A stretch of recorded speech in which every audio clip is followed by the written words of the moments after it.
Hello, welcome to the first episode in my new series of A Deeper Insight. This one features Holier Than Thou, and I'm going to start with the inspiration behind the lyrics because I tend to write the lyrics first and then I build the music around them, because for me this produces much stronger songs conceptually and more interesting, innovative music because it flows out of the unique structure of the lyrics.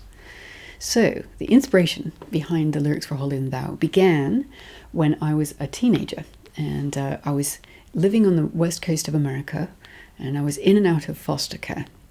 And the final home I was placed in when I was about 17, the chap who was to be my foster father was the textbook definition of a holier than thou attitude. He was even a fundamentalist Christian and very authoritarian, judgmental, self-righteous, and he had God on his side in any argument. But I had come from a background that was steeped in the dark side of the human condition. Both of my parents had been drug addicts, and my mother was also mentally ill. So I could not get on board with the idea that Jesus loved me, or that I should be obedient to this man's concept of morality. So there was constant friction, and soon enough, even the issue of my sexuality became quite a serious problem for him, of course. Anyway, at the same time, I was obsessed with the game of chess, and I'd been taught to play by my school janitor, just like in the recent film The Queen's Gambit, and I wasn't a child prodigy.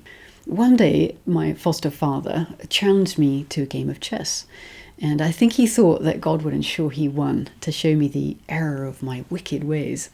But as it happened, I won, and I won twice in a row. And in a fit of rage, he started shouting, and he flipped the board up into the air, and the pieces started falling down. And for me, it was like that scene people describe in a car wreck, where suddenly time stands still. And I had this sudden epiphany into this man's character. And I realized that his holier than thou attitude was actually the opposite of what it appeared to be. It was not a display of strength. It was a tyranny of weakness. He needed to be right.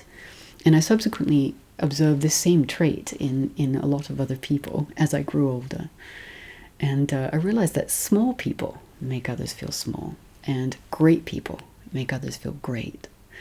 So it's quite a heady cocktail, but I tend to write from a very deep place. And so that is the context and the spark of inspiration for Holier Than Thou. Thank you so much for watching this, and I look forward to answering any questions you have about me or my artistic process. So please leave your comments below, and I'll definitely get back to you. Meanwhile, watch this space for episode 2 of A Deeper Insight.